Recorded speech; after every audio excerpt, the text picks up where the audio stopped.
Today's daf we're going to be learning is Chullin daf kaftet. It's a bit of a long daf, but not so complicated. It's, again, like yesterday, a very easily structured daf. We're going to start with our machloket, Rav and Rav Kahana. Okay, just before we start, I'll remind everyone the Sukkah Challenge is starting Monday, so anybody who wants to join or wants to spread it around to others, please do so. Okay, so we have a machloket, Rav and Rav Kahana. Rav said mechtza al mechtza kerov, and Rav Kahana said mechtza al mechtza eno kerov. So Rav basically says this very radical shechita, very radical approach that is very surprising because we've been learning for many mesechtot. This issue of rov comes up all over, and rov is always majority. And somehow Rav seems to say that rov is 50%. So we're in the middle of 4 difficulties that are raised on Rav, and there's a study guide today which is very helpful in organizing the daf. So I'll share my screen. I even put in the end of yesterday's daf on there as well. So you can see the 2 difficulties and the resolutions we have for them. We're not going to go through them again. But now we're going to start from the 3rd difficulty. Tashma, and very end of Kafchet Amud Bet, the last few words. Shachat chatzi gargeret v'shahaba kedei shechita acheret ugmara. Shechitato kshera. So if you slaughter a half a gargeret, that means half the windpipe, and then you waited enough time to do another shechita, which usually disqualifies the shechita. If you stop, usually it's in between the 2 simanim.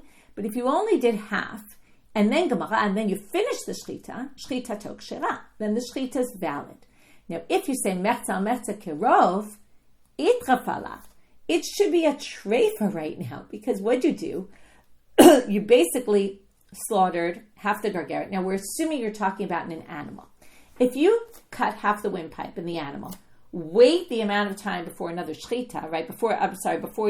Enough time that you could have done another shechita, and then finish up, cut the rest of the gargeret, the windpipe, then cut the veshet, the gullet, that would be shehiyah. So it doesn't really make any sense how this could work, because basically the way we view it, since you waited a long time, the first part you did just made the animal into a treifa, and then, right now, what's the problem? Well, this is the tricky part. Not tricky, but you have to think about it. Let's remember the psulim of the veshet and the kaneh. Okay? The veshet is the one that if you have a little teeny nick, the whole thing is pasul to make it a treifa. The kaneh is actually, you need the majority to be cut in order to make it a treifa. But if you hold like Rav, that 50-50 is majority, then you basically have a situation of a treifa. If not, it makes perfect sense. All you did was half. We're going to see in a minute that if you come to an animal and already half the windpipe is cut, you just do a little more and you finish slaughtering the animal. So basically, this seems to prove that half is not rov. If half was rov, the animal would be a treifa, because when you come back to it later, you had this big break, and then we view what happened before was you basically came to an animal that was already a treifa, because half is cut as if that's majority. You wouldn't be able to say that that's a kosher animal.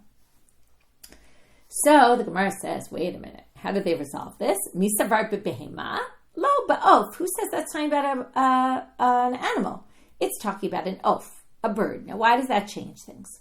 Because the way they're going to say it is like this. Mima nafshach. Mima nafshach means either which way you look at it, whether you hold like Rav or you don't hold like Rav. It's going to be fine. Why? Im mechtza al mechtza kerov. If you say half is majority, then what did you do? You first cut half the siman, and then you finished it later, right? And you waited a big break in the middle. We don't care what you did after. Already when you did half the siman, it's already a valid shechita. So that's if you're Rav. Im mechtza al mechtza eno kerov, lo aviv lo klum.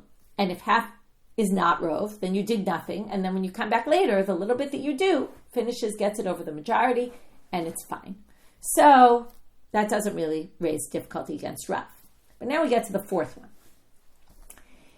Tashma. Now this is exactly the case I referenced a minute ago. If you get to the animal and already half the windpipe is cut, hosif alav kolshu ugmaro. And then vehosif alav kolshu ugmaro. Then you do a little cut more, and you've gotten it over the 50% mark, your shechita is good.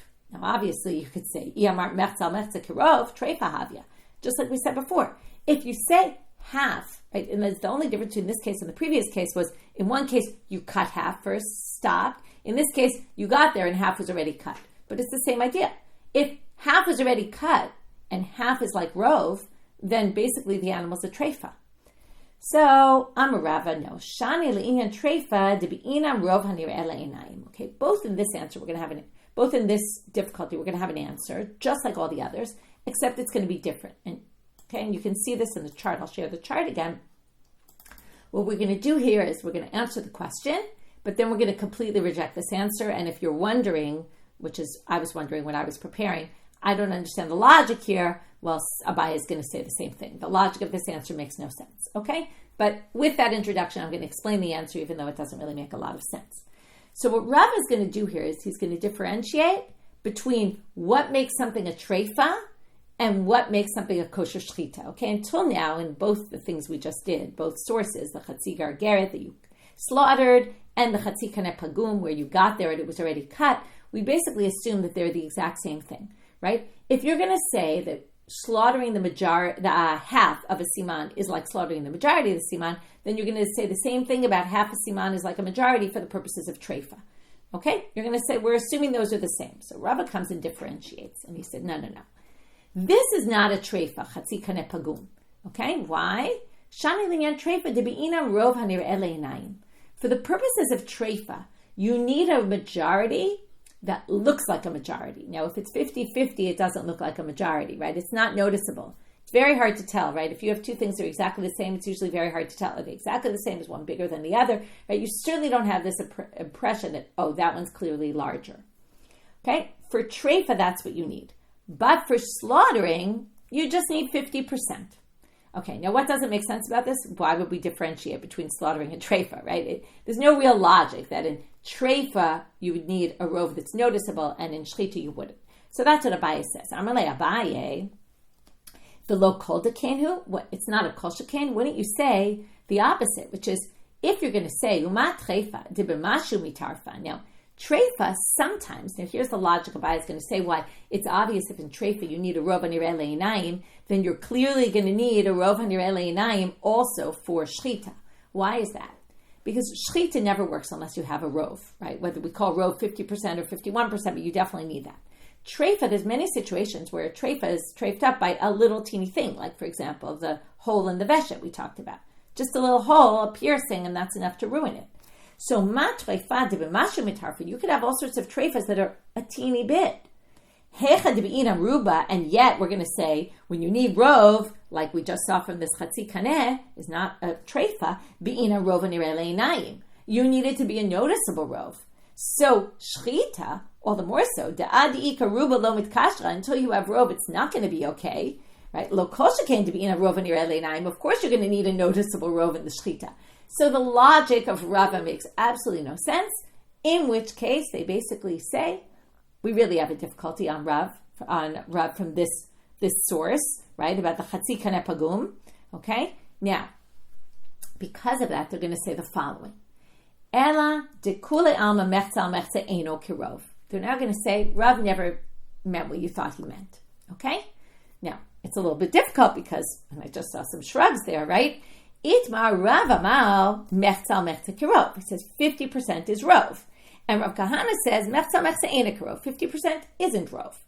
Now, then the Gemara, and this is what's important to understand. Remember, the Itmar we said has two levels. One is who said what, and then we get to the explanation. And when we got to the explanation, it was very clear that Rav was talking about shechita, right? Because what did they say? Why did Rav say 50% is enough? Because the Torah, right? God told Moshe, don't lo tishayeru, but don't leave a majority unslaughtered, which means that if you slaughtered half, you're not leaving over a majority unslaughtered. Okay? So that's why we assumed that Rav was talking about shechita. But now they say, itmar de Rav Kahana linyan Pesach itmar.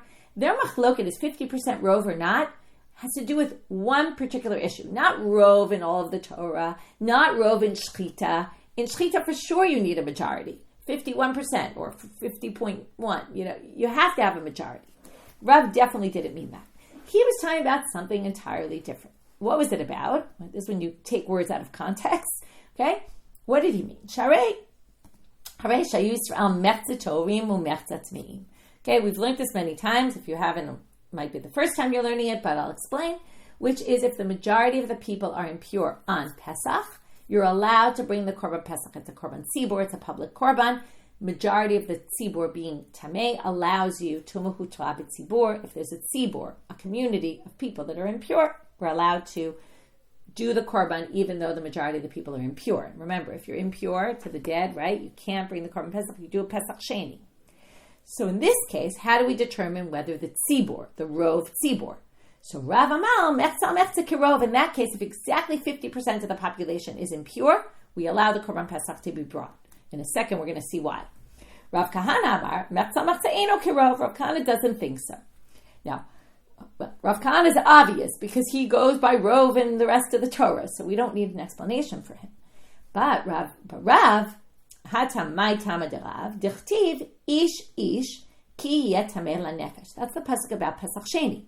A person, when they are impure, which means individuals who are impure. Ish nidche ve'ein tzibur nidchim. There's two sides here. One is, can we bring the korban betuma? And the flip side is, no, we push you off to Pesach Sheni. Now, when do we push you off to Pesach Sheni? When you're individuals. As soon as we get the 50% mark, and the 50% mark of people are already impure, then already we can't call all those impure people individuals because they already make up 50% of the population. And therefore, we're going to end up with 50% of the population is considered the majority, and we're going to allow the korban Pesach, and that's really because we don't allow Pesach Sheni. And yes, thank you for the reminder, Miriam. And yes, it's in this week's Parsha, if you're on the Israeli cycle. Okay, Rov Echad Be'of. So now we want to go. So that was the first part of our shir, and I'll just review it for a second on the study guide because it really organizes it. We had a machloket, Rav and Rav Kahana. We have 4 difficulties on Rav. We resolved them all, but the last resolution, Abaye really didn't accept.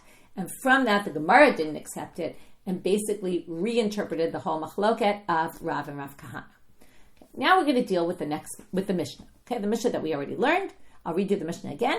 If you do 1 siman of 2 in the be'ema, shechita your shechita is okay. And even if you do the majority of a siman, then we have Rabbi Yehuda said, Ad shishchodet every redeem. That was a side point about having to get all the blood out in the bird. That was on yesterday's sugya. Then we say, but if you did only half an oaf, or 1.5 of the be'ema, your shechita is no good. Because, I'm basically saying then you need rov echad ba'of v'rov shnayim b'be'ema shechita kshera. As long as you did the majority in the oaf of 1 and the majority of 2 in the be'ema, your shechita is good. Now, we said when we read the Mishnah that line was a complete repeat of rubo shel echad kamo. Rov of any of the simanim is like the whole. So why do you have to say it at the end of the Mishnah as well? That's the Gemara's question. Tanin echad zimna. We already learned this, right? So they're quoting rov echad ba'of, the end of the Mishnah.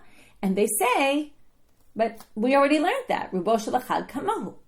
So now the first thing we're going to do is Rav Hoshaya is going to come and say what's going on here. Each one is referring to a different scenario. Okay, Rav Hoshaya is not here on this chart because you'll see in a minute why not. I'm a Rav Hoshaya. Chad b'chulin v'chad b'kodashim. So one of these is referring to chulin, and one of them is referring to kodashim. By the way, this is what we did with the first Mishnah. Remember? Hakol shechatin, and then we tried to figure out, and we said, one of the answers was, right, chulin and kodashim.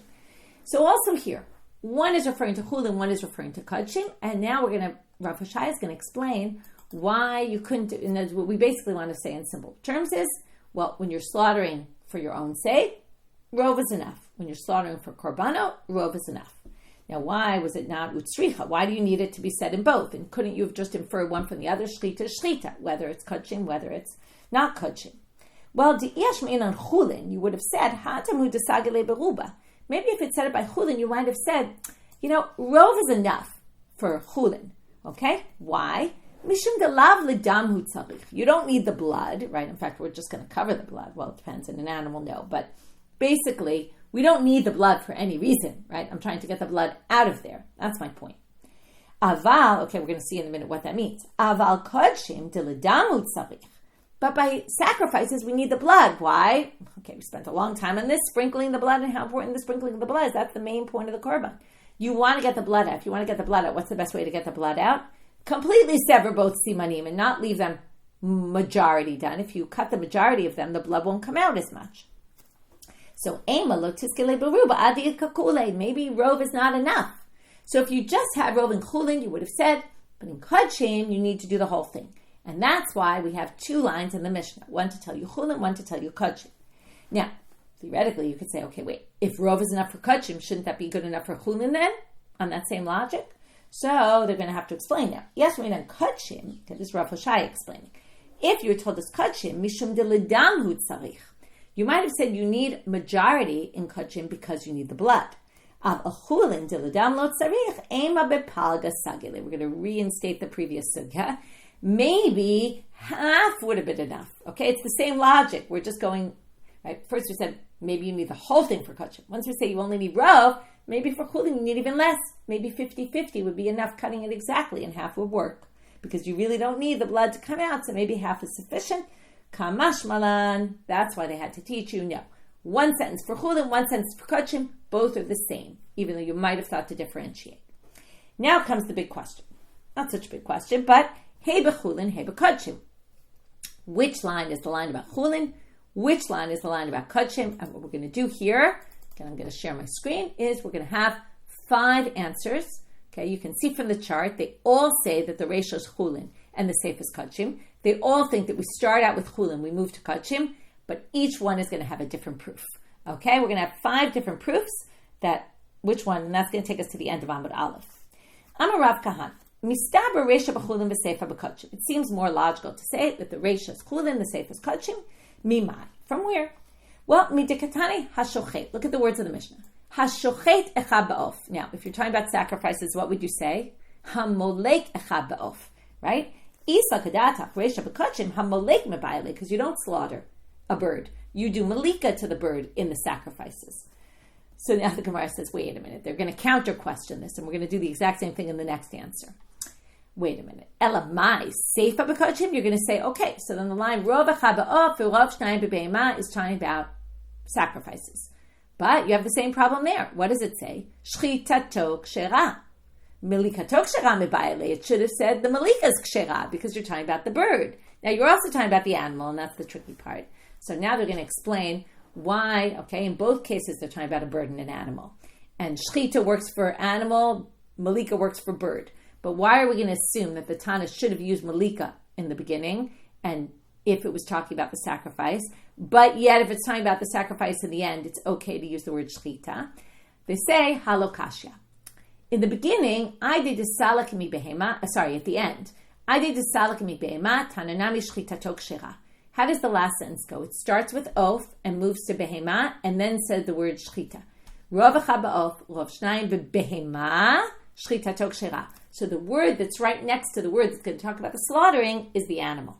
So that's why it employs the term shechita. But reisha, michte al ofkai, the reisha was started with oaf, hashochet echad be'of. So the shechita word is right next to the oaf, and isa kadata pakachim, if it was kachim, you would really, it should have said hamolek mebayale.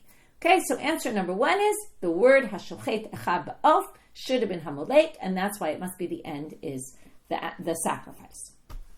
Rav Shimi bar Ashi Amar. Second answer. Reisha b'chulin mehacha. I'm going to teach you that the reisha is chulin, same thing as the previous, but from a different inference. Dekatane echad be'of. Okay, hashochet echad be'of. 1 siman in an oaf. Now remember how bird sacrifices work. Chatat, it's 1 siman. Ola is 2 simanim. So isak dach bekodashim ha'ika olat ha'of debai shnei simanim. If it's talking about sacrifices, it should have said hashochet shnayim ba'of v'shnayim b'beima shechitato kshera. I mean, it's a little tricky because there's one that's 1 and one that's 2. But they're saying it would have been more logical to mention, because 1 needs 2 of them, so it should have mentioned 2. So now obviously the Gemara is going to do the same thing they did the previous, which is, wait a minute, but look at the Seifa. The Seifa says, Alamai. Seifa b'kodashim, you're going to say the end part is talking about sacrifices. Rov echad be'of. It also says there, the majority of 1 in a bird. Ha'ika olat ha'of debai shnei simanim. But you have the same issue there. Why is it only saying 1 if it's talking about a bird? And olat ha'of, the burnt offering of a bird, needs 2 simanim in sacrifices. So the Gemara says, no, we can resolve that. My rov echad be'of, rov kol echad ve'echad. It means the majority of each one. Ubedinu delini rov shnayim. Now, it really should have said majority of two. But why didn't they? Because because there's a chatat that you could do with one, they didn't make it definitive. If they said rov shnayim ba'of, you would have thought what? That the chatat needs two. So what they do, they employed an ambiguous term. Rov echad. Rov echad could be rov of one, or it could mean rov of each one. Okay? Whereas shochet echad can't really be seen that way. Shochet echad ba'of really means you slaughter one siman and a bird. But the language of rov echad ba'of could theoretically, I mean, whether you would have read it that way, I don't know, but it's leaving it ambiguous to kind of work out for each one. Okay, so that was answer number 2. Rav Papa. Now we get to Rav Papa. Rav Papa Amal. Reisha b'chulin mehacha. I'm going to teach you that the reisha is from this line. Dikatani. At the end of the first part of the Mishnah, where it said Rubo shalachad kabahu, it brings a dissenting opinion. Rabbi Yehuda said, which we dealt with yesterday, Ad sheshchodet havridim. You have to cut the veins. So uplige Rabbanan alei. Now the rabbis disagree with him and say you don't have to cut the veins. So iyamar bishlam abachulin shapir. We could see logic to having a machloket in chulin, whether or not you have to get all the blood out or not. Okay? There could be a reason for an argument. But if you're going to say in kachim, amai pliga rabbanan alei. We go back to what we talked about before. In sacrifices, you need the blood. That means you want to get out as much blood as you possibly can. So maybe the rabbis, right, they're going to assume that the rabbis don't disagree there. The rabbis are going to agree that you have to definitely cut the veins when you're talking about a sacrifice because you need the blood to put on the altar. So therefore, it must be that the first part of the Mishnah, where it has that machloket between them, is chulin, and the second part is kodashim. Okay, next, Rav Ashi, answer number 4. Seifa b'kodashim mehacha. Dekatane, okay, now what he's going to do is, he's going to do 2 things different from everybody else. Everybody else tried to prove it from the language in the reisha, either versus the language of the seifa, or maybe just from the language in the reisha, like this one. Rabbi Yehuda says, Ad sheshchodet havridim. What Rav Ashi is going to do is, number 1, he's going to take it from the seifa. He's going to prove not that the reisha is b'chulin, but the seifa is b'kodashim. Now, obviously, you're going to get to the same conclusion then. The seifa is kodashim, the reisha is chulin, right? But he's also going to do something else. Besides deriving it from the second part, he's actually not even deriving it from our seifa. What's seifa? Often when they say seifa, they mean the next Mishnah. Okay, and what he's going to say is, the end of our Mishnah segues into the next Mishnah, and the next Mishnah is definitely talking about kodashim. Okay, so let's see why. We haven't learned it, but we're going to learn it right now. So, Seifa b'kodashim mehacha. We're going to learn it from here. Dekatani. Hashochet shnei rashim ke'echad shechitato kshera. If you slaughter 2 heads at once, okay, you take a big knife and you go cutting 2 necks of animals in one movement, shechitato kshera, it works. Now, hashochet, the language here, as we've been learning throughout this Masechet, hashochet, one who does this, their shechita is valid, is a language of derived in, lechatchila lo, but lechatchila you can't do this. Okay? Ab initio, you shouldn't do 2 heads at once. Okay, so iyamar bishlam abakotchim, hainu lechatchila lo. If you're going to say it's time about kodashim, we understand why you can't do this ab initio. Mishum ditani Rav Yosef, because Rav Yosef says, okay, we're going to have this drasha, this is actually going to come up twice. One time in today's sugya, we're going to be focusing on one line of it, the other time we're going to be focusing on the other line. Okay, he takes this word tizbechuhu. Okay, this is b'chi tizbechu zevach shlamim la'Hashem l'tzochem tizbechuhu. Now tizbechu is written without a vav between the chet and the hey, and it's written as tizbechehu. So in a minute, Rav Kahana is going to explain this whole drasha is based on reading it as tizbechehu. Now, tizbechuhu, if you read it as tizbechuhu, tizbechu is plural. That means you, plural amount of people. Tizbechuhu, slaughter it. Okay. But if you read it as tizbechehu, then tizbach is one person. Okay? And that's the way we're going to darshan it right now. Tizbach, they're taking out the tizbach from tizbechehu. Shelo yihu shnayim shochatim zevach echad. 2 people can't together slaughter 1 animal. Okay, that's the part that's not relevant for our purposes. Okay? Shelo tizbechuhu, but now the fact that it says tizbechuhu, and they're focusing on the end of that pasuk, it, you slaughter it, 1 thing, that's the important drasha for our purposes, and not 2 sacrifices. Now Rav Kahana just comes to explain the first part, which is why is it you can't have 2 people? Because even though it says tizbechuhu, which would be plural, many people but it's written as tizbechehu, and therefore, since it's written that way, we're going to darshan that it's only one person is allowed to slaughter an animal. So what's the point? The point is ideally, okay, it's the second part that's important, one person can't slaughter two animals at once in an ideal sense, and that's only in korbanot, because that pasuk is about sacrifices. So this hashochet shnei rashim ke'achad, the next Mishnah must be talking about sacrifices. So therefore, we're going to assume that the last line in our Mishnah, which segues into that, already segued into kodashim. And that's why the seif is kodashim, and that makes it by default the reisha chulin. Okay, last answer. Rabbi Shimon ben Lakish savar reisha b'chulin v'sefer b'kodashim. Even he thought, okay, meaning after you add all these five people, nobody disagrees that the reisha is chulin, the seif is kodashim. They just disagree with how we get it from, what the source is. The Amoraim Rav Shimon ben Lakish. Me'achar sheshaninu rubo shel echad kamohu, lama shaninu rav ba'of v'rav shnayim b'beima. Okay, you asked the same question. If what already we said the majority is like a whole one, why did we say rav ba'of and rav shnayim b'beima? Well, lefisha shaninu. Now, here's a Mishnah in Masechet Yoma. In Masechet Yoma, the Kohen Gadol is supposed to do all the avodot of the day, but it says heviu lo et hatamid. They bring him the daily sacrifice. Kratzo. He slaughters the majority of both simanim. Umerek acher shechitato al yado, and then someone else comes along and they completely sever the head. Now it says here, Yachol lo merak yehe pasul. Now maybe you would think it would be disqualified if you didn't completely sever the head, if someone else didn't come along and do it. Lechach shaninu rav ba'of v'rav shnayim b'beima. Our line rav ba'of v'rav shnayim b'beima is coming to tell you that this extra halacha. In other words, first it teaches you the base halacha. All you need is the majority. The second thing it teaches you is that you don't have to sever the head. Now, they do sever the head, okay, on Yom Kippur anyway, somebody does this, but if they didn't, it's not disqualified. That's what this line is telling you, and then obviously that line is talking about kodashim. Okay, so with that, we've now finished our 5 answers as to how we know that the first part's kodashim, the first part's chulin, the second part's kodashim, and that was all to support to figure out when Rav Hoshaya explained what's the reason for the duplicity here. It says it twice. Or the duplication. So what's the reason? Because according to Rav Hoshaya, one is for chulin, one is for kodashim, and then everybody just tried to prove which one. Okay, which everyone agreed about. Now we have a side point to do, which is we just brought the source about merak, this idea of severing the head. And the braitot had said, I can't remember actually, I assume it's just a braitot. Actually, I don't remember, but anyway, Tanaitic source. It says here, you might have thought that if you didn't do the marika here, this severing the head, if someone hadn't come along and did it, it would be disqualified. So the Gemara wants to say, why would you have thought that? That's a ridiculous thought. Why? We're going to see right now. They're just quoting that line. You might have thought if you didn't do it, it would be disqualified. Turning now to Amud Bet. If it was disqualified if you didn't do it, then what would be the problem?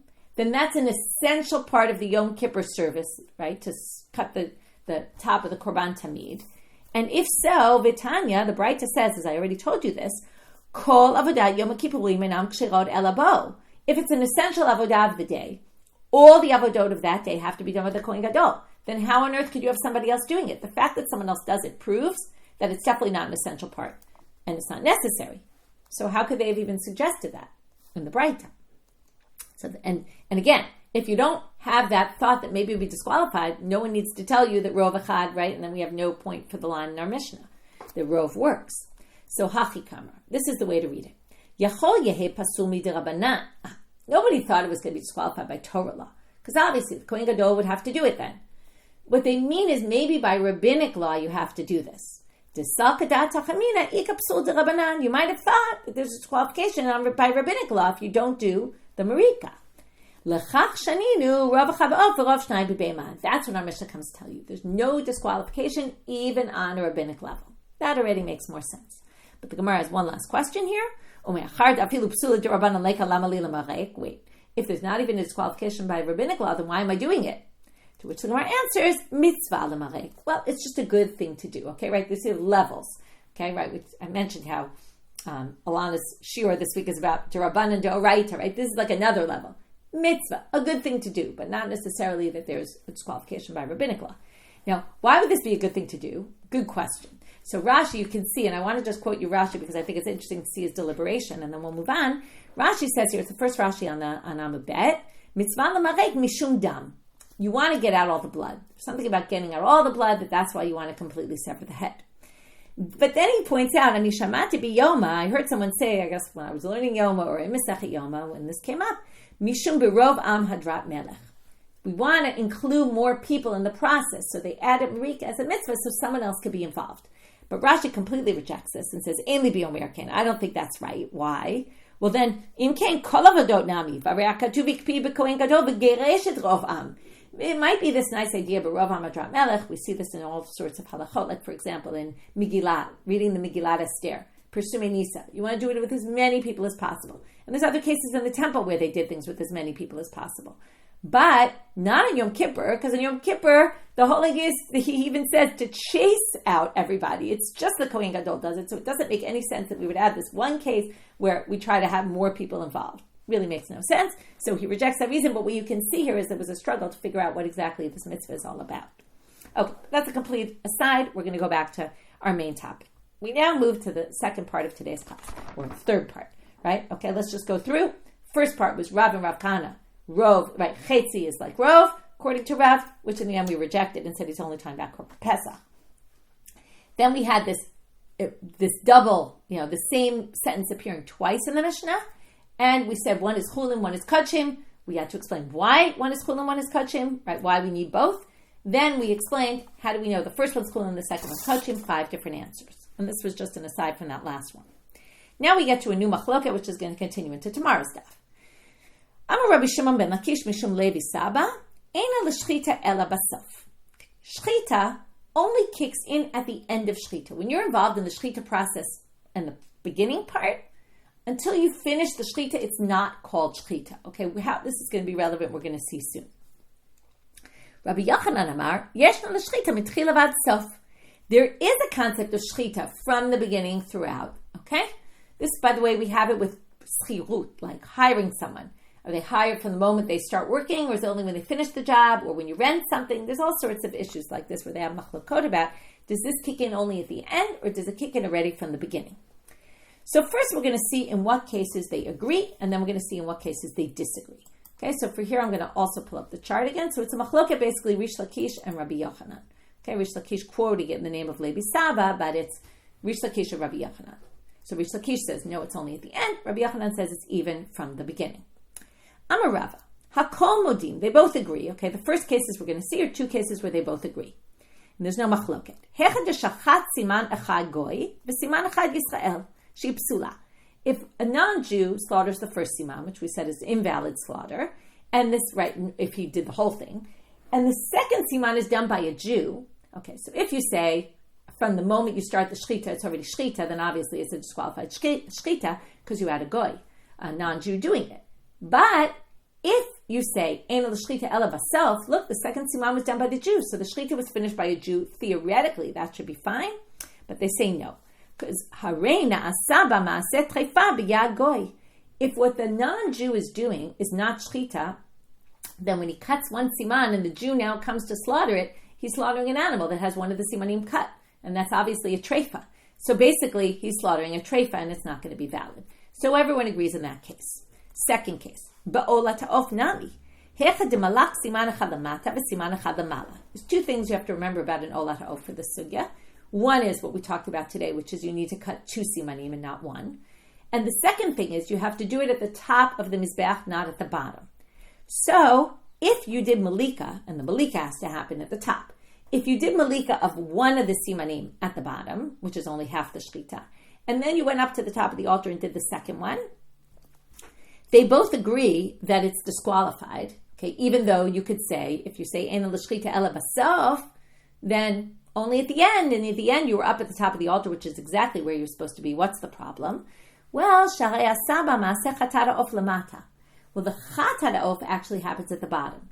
Now, if you did malika on a bird at the bottom, and you did 1 siman, that's all you need to do for chatara of. So you basically took a bird that was supposed to be used for a bird sacrifice. You did it in the actions as if it was a chatat, because you did 1 siman and you did it down below.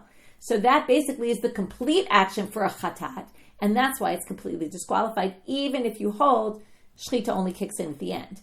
Okay, because you did something else wrong, basically, which is do it as if it was a chatat. And it was the complete action for the chatat. Okay, both those cases, they agree. So Rava is going to suggest, and then Rav Yosef is going to say, I don't agree with you, or someone's going to quote Rav Yosef as saying, Rav Yosef doesn't agree with you, or Rav Yosef thinks the machlok is in a different case. So we're going to have two possible cases as to when they argue. Lo nechlaku ela kigon sheshachat simanacha b'chutz v'simanacha b'fnim. If you did one siman outside the temple, which remember, shchutei chutz, you can't do that, but you only did one siman, it was only half, and you did one siman inside. So Laman Damar Yeshna l'shchita mischila v'ad self mechayev. If you're Rabbi Yochanan, you hold shechita starts right from the beginning, well then, you did an act of shechita outside. Who cares if you didn't finish it? That's shchutei chutz, right? That's slaughtering outside the temple, or outside the azara, really. Lemanda, right? You don't have to be outside the temple completely. You have to be outside the courtyard. Lemanda mar einal shechita ela baself lo mechayev. But if you say shechita only kicks in at the end, well, since you did the second act of slaughtering, and you finished the slaughter inside, then we don't care that you started outside. It's only the end that makes it's important. And that's Rish Lakish. But, Amar le Rabbi Brashimi. Marlo Amar Hachi. Rabbi Brashimi said, so-and-so didn't say that. Or our rabbi didn't say that. Manu, who's that? Rav Yosef. Okay? My rabbi, Rav Yosef, didn't say that, he says. Why? They would also agree in that case. Why?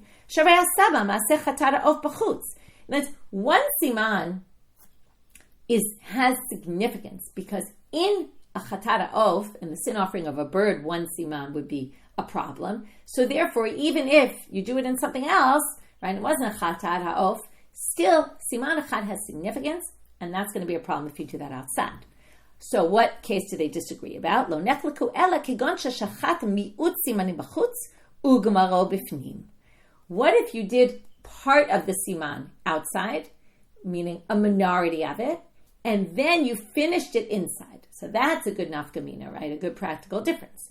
Because lemanda amar yeshna l'shchita mitchila v'ad sof. If you started the shchita outside, finished that one siman, you only did, let's say, a third outside, you're already going to be chayav according to Rabbi Yochanan, because we view the act of shechita from the moment you started. And if you're in the wrong place, that you're not allowed to do it outside the courtyard, disqualified. And lemanda amari now l'shechita ala baself lo mechayev. But if you're Rish Lakish, you're going to say, no, you didn't do anything until you finish that siman. Now it would be after one siman, but the end of the first siman, if you finish it inside, you're totally fine. What you did in the beginning is not relevant. It's not called shechita yet, because shechita only kicks in at the end. Okay, now we're going to move to Mishna in Para, which is going to, according to Rabbi Zera, be a problem for Rabbi Yochanan. And Rav is going to reject his question, and he's going to actually flip it and say, actually, it's a difficulty on Rish Lakish. Okay, and that's what we're going to deal with today until the end of the daf, and we'll finish it up. We're going to still be in it in tomorrow's daf. Mativ Rabbi Zera. Kol asukim bepara mitchila v'ad sof mitami begadim. So the Mishnah in Para says, anyone who deals with the para aduma in the process, right, does the shechita, the sprinkling, all that. It's the very famous thing in para aduma that whoever deals with the para aduma, even though the para aduma is to get people pure, that person becomes impure and his clothes become impure. Mitamim begadim. Okay, the clothes the person's wearing at the time are impure. Uposlino tab melacha acheret, and also using the animal for a different malacha, for work and something, is going to disqualify the animal as well. Okay, that's a side point. Now, if while you're doing the shechita, it's disqualified, you disqualify the shechita. Let's say you do hagrama, you go into the wrong place, you do it in the wrong spot, you ruin the shechita. So in this case, since you didn't do shechita at all, okay, bein kodem psula, bein lachar psula, whether you were involved in the shechita before it got disqualified, or you were involved in the shechita after it got disqualified, or theoretically you were wearing some headgear in the beginning of the shechita before it got disqualified. Somebody removed, this is the case the commentaries bring, someone removed you were wearing like a turban on your head, someone removed it, right, kind of like this scarf, someone removed it and put a different one on for the second part where it was already disqualified. Okay, neither your first one nor your second one is going to be impure. But if while you're sprinkling the blood, you're sprinkling in this case, what are we talking about? Hazata? Oh, yeah, right. You sprinkle the blood 7 times toward the... All right, I forgot for a minute. You sprinkle the blood 7 times toward, remember, you're outside, you're on the Mountain of Olives, toward the Beit HaMikdash. So if while you're sprinkling the blood, something goes wrong, kodem psula, here we're going to have a differentiation, and that's the key part. In shechita, there's no differentiation. In the haza'ah, which is obviously after the shechita, we're going to differentiate. Whether it's if you were dealing with it before psula, or let's say, same person's dealing with it, I'm sprinkling the blood, and then it gets disqualified. And in the middle, before it got disqualified, somebody switched what I was wearing on my head. So kodem psula mitama b'gadim. So my clothes are going to be impure if I was dealing with it before it got disqualified. But if I was wearing a different thing on my head after it got disqualified, einam mitama b'gadim. That headgear will not be disqualified. Okay, what does this have to do with anything? If you say shechita starts from the very moment that you started slaughtering, well, then there should be a differentiation in the first part of the Mishna. Liflog nami b'shchita. You should b'shchitata. You should say also with slaughtering it. Ira b'psul b'shchita. If while I'm slaughtering and then someone switches my headgear in the middle and the psul happened, kodem psula mitama b'gadim. Whatever I was wearing before it got disqualified, it should ruin my clothes because I was involved in shechita. And if shechita starts, the clock starts ticking early, right? Then from the moment I start, then until it gets disqualified, from T1 till the time it gets disqualified, that should be a problem, right? Lachar psula, but if they switched my headgear in the middle and I was only wearing it after the point of disqualification, well, then ain't a mitamab gadim. Okay, so there should be same differentiation in the haza'ah, should also be in the shechita. But Rava disagrees. Rava says, no, this is not a difficulty at all. Amoraim needs kalkila shechita.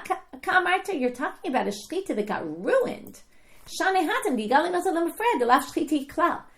It's very nice that Rabbi Yochanan says, yesh on the shechita mitchila about itself, but he only means that when the shechita actually is a valid shechita.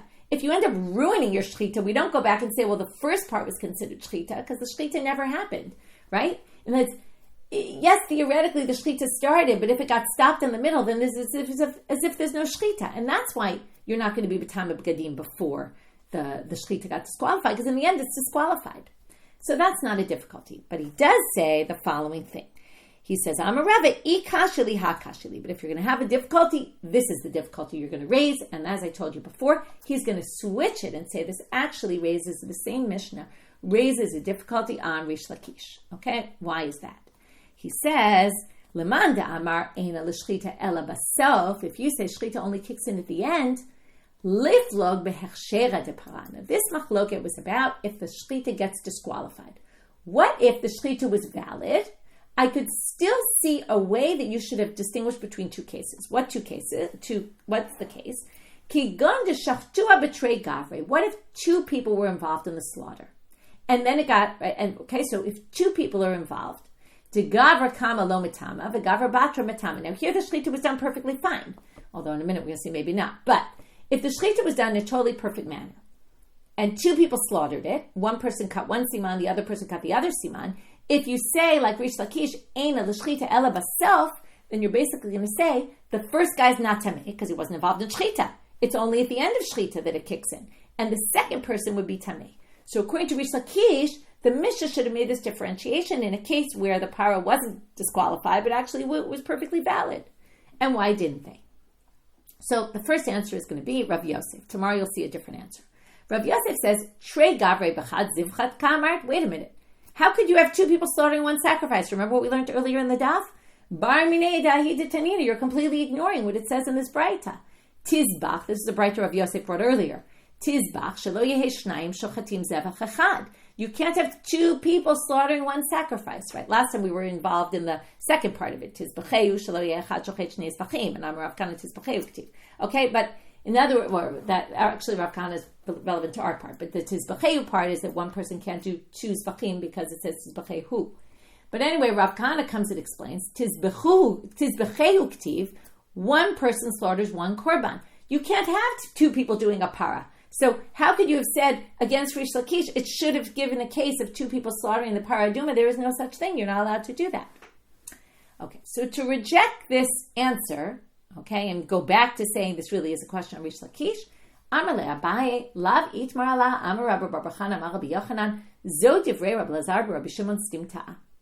That source you quoted, that Rav Yosef quoted, that braitot, didn't Rabbi Yochanan, wasn't he quoted by Rav and Rav Kahana as saying, that's all Rabbi Lazar, Rabbi Shimon stimta. What does it mean stimta? It means oftentimes they put someone as stam, like without a name, but it really is, in this case, Rabbi Lazar, Rabbi Shimon. As even though it didn't come with a name associated with it, it's actually one person's opinion. But the mainstream opinion is the rabbi's opinion that you can. And therefore, we're back to asking Rabbi's question. If really it could have been two people slaughtered it, because only Rabbi Elazar, Rabbi Shimon says you can't, but the rabbis think you can, then it should have brought that case of, and why did it only bring a case where it was disqualified and there's no differentiation? It should have said in a case where it's valid, there should be a differentiation between, if two people did it. So we're left with that question, and you'll see what the Gemara deals with, and they're going to actually continue a little bit with this a little bit more. Anyway, we'll continue that in tomorrow's daf. So quick review. We started with Rav and Rav Kahana. Mechtza is like rov or it's not. It's 50% rov or not. In the end, we said this isn't really relevant to our case, right? It was only about Pesach, Korban Pesach Betuma, how we count tzibur. Then we moved to the repeat phrase in the Mishna, one for Chullin, one for kodashim, and we did the 5 explanations of which one is which. And then we got to this machloket, Rish Lakish and Rabbi Yochanan. Does shechita kick in only at the end, or does it click in already from the first moment you start slaughtering? We saw a few cases that they all agree about. We had a debate between Rabbi and Rav Yosef, which case would they disagree about? Something having to do with shechita chutz, but is it a whole siman outside and one siman inside, or is it a minority outside and back inside? And then we brought Rabbi Zera brought the Mishna and Para as a difficulty on Rabbi Yochanan, but Rava switched it and said, no, it's actually a difficulty on Rish Lakish. And with that, we finish for today. Wishing everyone a good day and Shabbat Shalom.